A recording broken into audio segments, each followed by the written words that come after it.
You're watching South Asia Newsline, and here are the top stories we are tracking for you on Thursday, the 2nd of January. India's Jammu and Kashmir Chief Minister hopeful of restoration of statehood in coming days.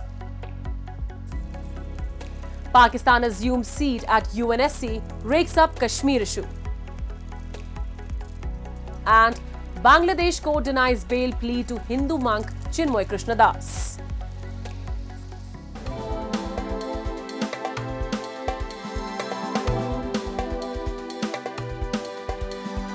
And now for all the details. Chief Minister of India's Jammu and Kashmir territory, Omar Abdullah, on Thursday expressed optimism of statehood to the border region. Addressing a press conference, Abdullah said the status of a union territory is a temporary phase, adding that the union government had promised statehood as soon as possible. Abdullah said his government gives the statehood promise utmost importance because it was for this reason his party got the mandate in general election.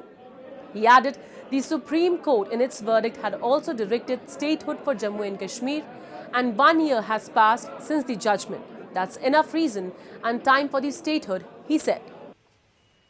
The northern Indian border region was stripped of its statehood along with its special status in 2019 after the Indian government bifurcated it into two federally administered territories. The region held its first assembly polls earlier in September 2024, in which restoration of statehood and special status were key promises made by several political parties. ज़्यादा लोगों ने election में हिस्सा लिया। अब हम जम्मू कश्मीर के बाशिंदे, हम जो यहाँ के रहने वाले जो हैं, अब हम उम्मीद कर रहे हैं कि इलेक्शन में लोगों ने हिस्सा लिया। अब उसका कुछ ना कुछ तो लोगों को इसके बरक्स मिलना चाहिए। और सबसे बड़ा वादा जो जम्मू कश्मीर के लोगों के साथ अगर मरकजी हुकूमत ने किया है, वो जम्मू कश्मीर को दोबारा रियासत का दर्जा वापस देने का वादा है। तो हम उम्मीद करते हैं कि इसमें वक्त नहीं लगेगा।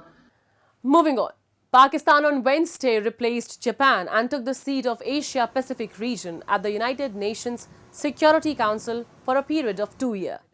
Talking to state media agency APP, Pakistan's permanent representative to UN, Munir Akram, said Pakistan's presence will be felt in the Security Council.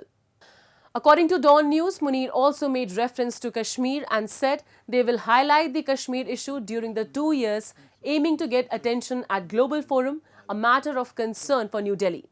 Another headache for India will be designation of Pakistan-based terrorists, as along with the non-permanent seat at the UNSC, Pakistan has also secured a seat at the Islamic State and Al-Qaeda Sanctions Committee, the body responsible for designated individuals and groups as terrorists and imposing sanctions. While Pakistan doesn't have a veto, it will have a significant say in designating terrorists and wield influence over the Sanctions Committee, along with support from veto-wielding ally China. Meanwhile, Pakistan authorities on Wednesday said that a peace agreement was reached between two warring parties in Kurram district after more than 3 weeks of efforts to broker a ceasefire amid sectarian violence. Representatives from the Alizai and Bagan tribes signed the 14-point agreement agreeing to demolish all private bunkers and surrender heavy arms to the administration. Sectarian clashes between the two tribes resulted in the killing of 133 people. Chief Minister of Khyber Pakhtunkhwa, Ali Amin Khan Gandapur, welcomed the agreement signing, stating that the provincial government's efforts for a peaceful resolution yielded fruitful results. He called it a significant step towards a sustainable solution in Kurram. The clashes between the two tribes started in November last year after an attack on a convoy of passengers in which 47 people were killed.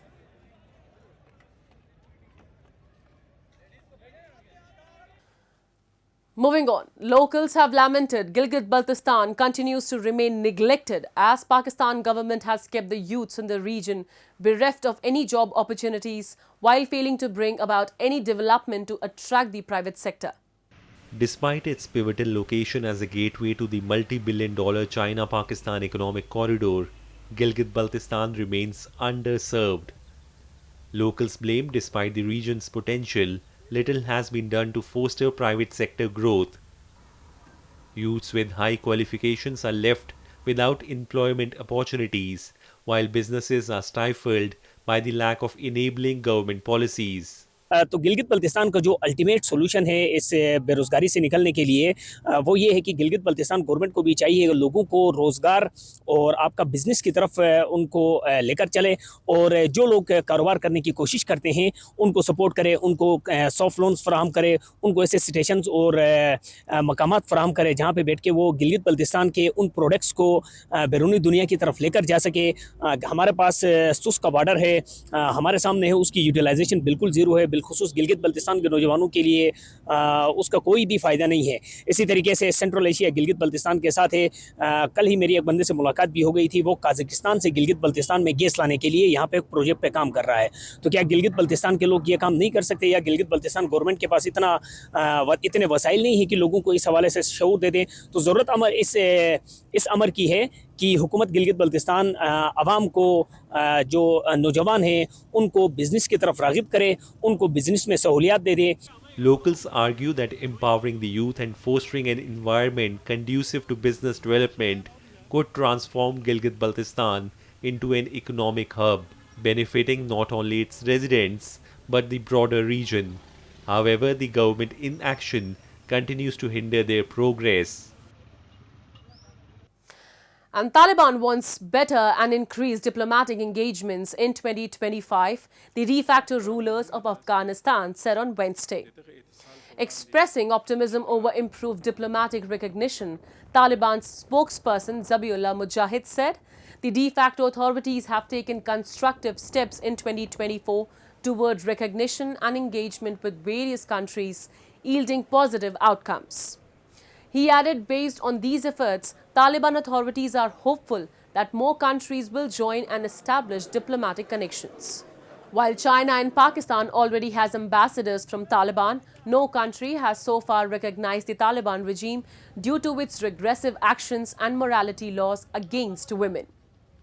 Media reports says international community has kept formation of an inclusive government, adherence to human rights, particularly women's rights, and assurance that Afghan soil is not used against any other countries as some conditions for the recognition of Taliban regime. Similarly, Taliban has also demanded removal of names from the United Nations blacklist, release of frozen funds, and the recognition of the caretaker government from the global community. Moving on. In a major setback, Bangladesh court on Wednesday denied bail to monk Chinmoy Krishna Das in a hearing held under tight security. Reports suggest Das has plans to approach the High Court. Reacting to the incident, Kolkata ISKCON Vice President Radharaman Das called it a sad news and said that Bangladesh government should ensure that he gets justice. Earlier in December, the court had fixed January 2nd for bail hearing as the prosecution submitted a time petition and there was no lawyer to represent Chinmoy. Das was arrested from Dhaka airport in connection with a sedition case filed in Chattogram on November 25th last year. Bangladesh's minority Hindus, which constitute only about 8% of the 170 million population, have faced hundreds of attacks in 50-odd districts of the country since the fall of Sheikh Hasina's Awami League government. And about a dozen nuns performed hand chops and high kicks, some of them wielding swords, as they showed off their martial arts skills to hundreds of cheering well-wishers at the long-awaited reopening of their nunnery in Nepal. The nuns put on the show of strength to mark the Drug Amitabh Monastery's reopening 5 years after the COVID-19 pandemic forced it to close its doors to the public.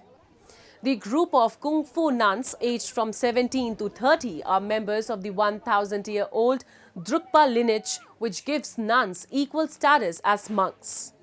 Usually, nuns are expected to cook and clean and are not allowed to practice any form of martial art.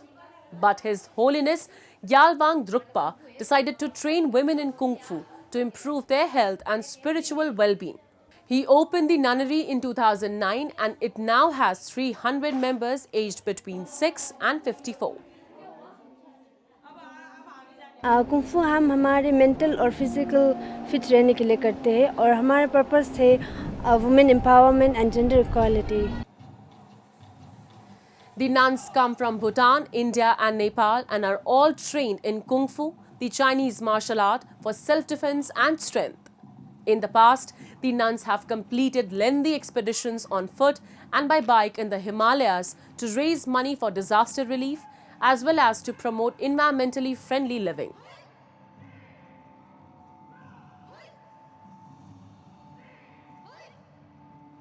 So, as a perspective from a Buddhist side, I think our main goal is to attain enlightenment as Buddha.